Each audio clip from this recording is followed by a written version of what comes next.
This is the 2018 Honda CR-V. Completely redesigned, the CR-V shares its bones with the new Civic, and Honda claims more direct steering, more dynamic handling, and stronger braking performance.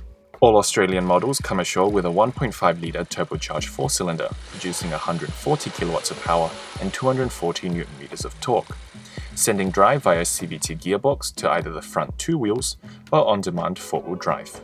In terms of styling, personally I like the front, same goes with the side, but the back, yeah. Honda calls this color passion red, I call it blood orange, but it sure does catch your eye in person and does a good job complementing the car.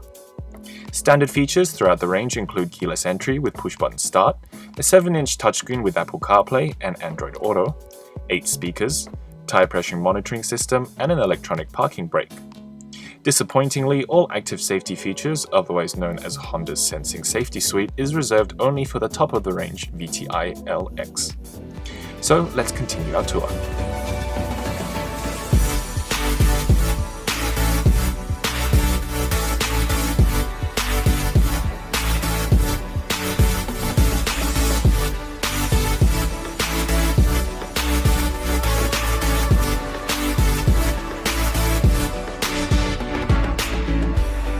And stepping inside,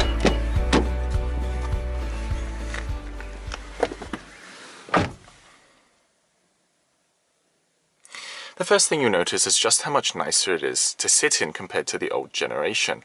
All the design elements look purposely put together, and there's a lot more style and contrast from this nice glossy finish to this grainy texture. Soft touch materials on the dashboard, although this stitching it's part of a plastic mold, but hey, at least it looks nice. On the driver's armrest, this soft leatherette material, this time with actual stitching, and padded knee rests. And to start the car, have your foot on the brake pedal and hit the engine start-stop button.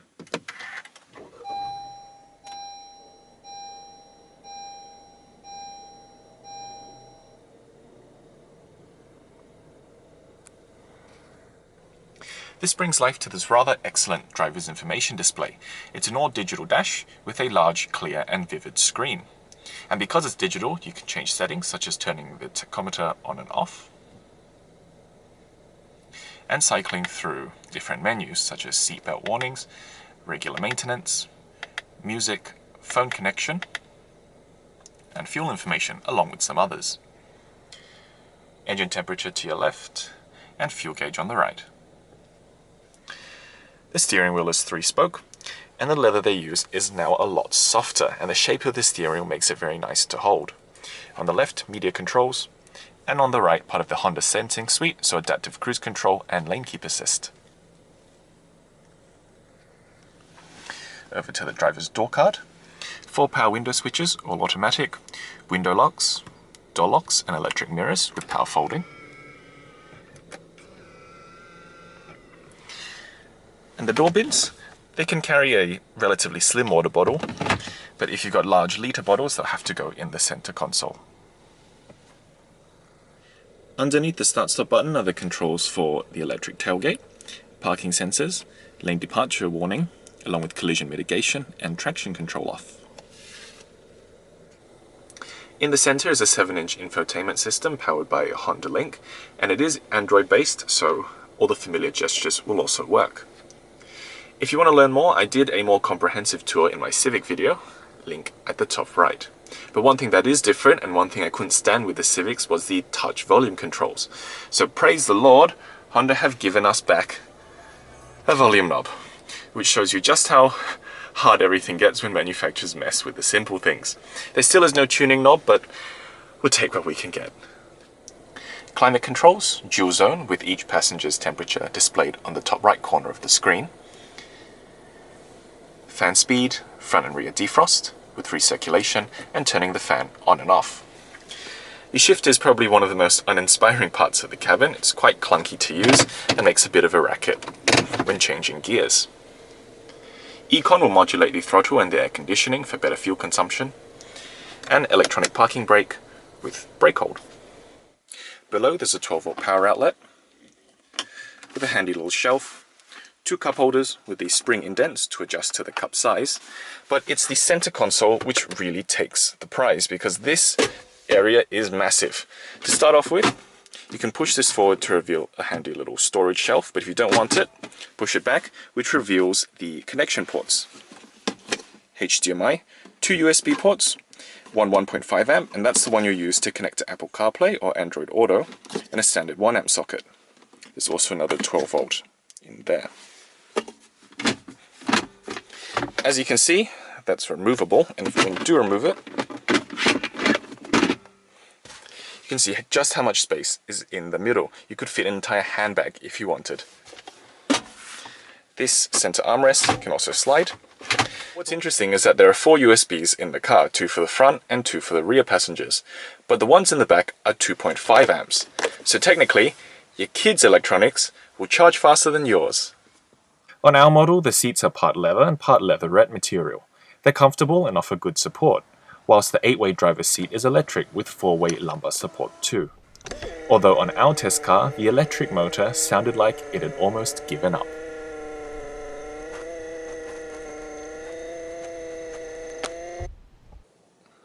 For the first time, you can have a full panoramic glass roof, and it looks beautiful. There are 2 sets of glass separated by this black panel. The front part can be opened like a typical sunroof, and it goes all the way to the back just in front of the rear passengers' heads. And of course, if the sun's a bit too bright, you can shut the cover too. Another thing worth noting is just how airy the cabin feels, even with this panoramic roof shut. The side windows are nice and large, and the front windscreen extends quite far back, so you never feel boxed in or caged inside the car.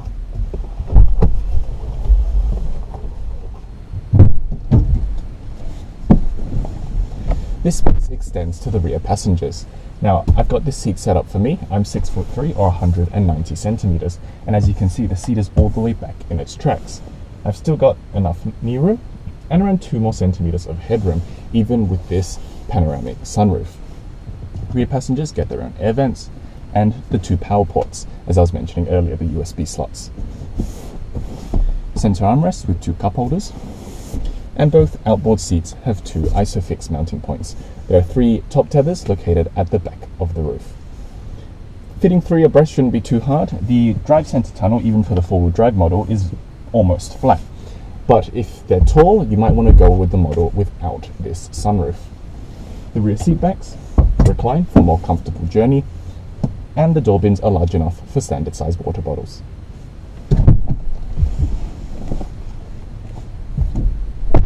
The previous generation was known for its class-leading cargo area, and the new generation should be no different, with a very low load lip, and the space on offer is an impressive 1,104 litres with the seats up, and a van-like 2,152 litres of volume with the seats down.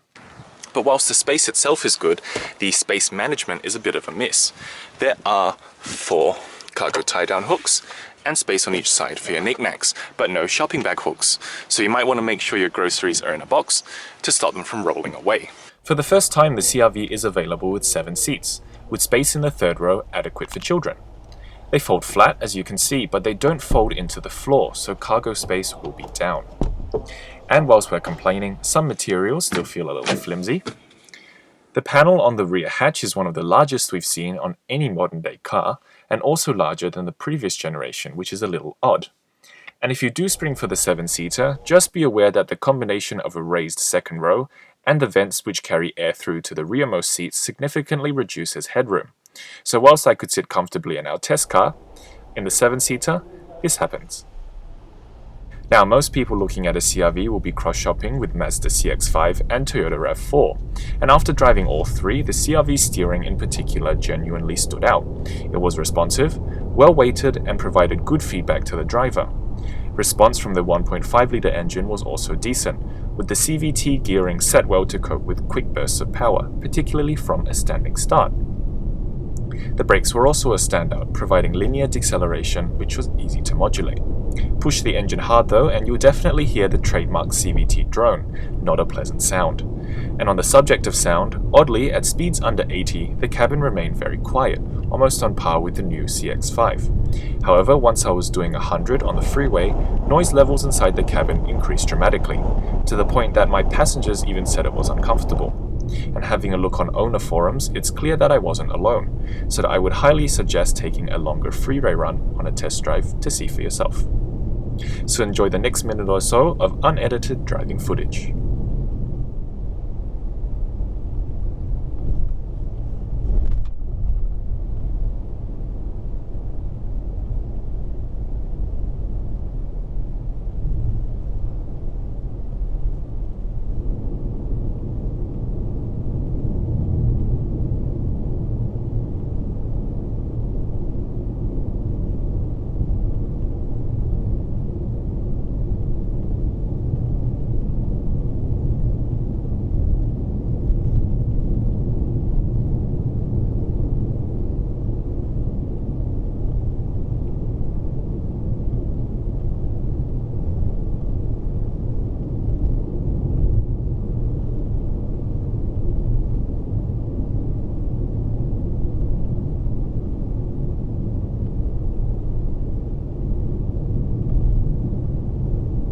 Honda have given the CR-V quite decent ground clearance with 200mm on two-wheel drive versions, or if you spring for the four-wheel drive, 210mm. As usual, a curb is the best that I can do living in suburbia, but let's be honest, that's probably the most extreme area that any owner would take theirs. And that's the 2018 Honda CR-V. As always, let us know what you think in the comments, and if you've enjoyed the video, hit us with a like, and I'll see you in the next one.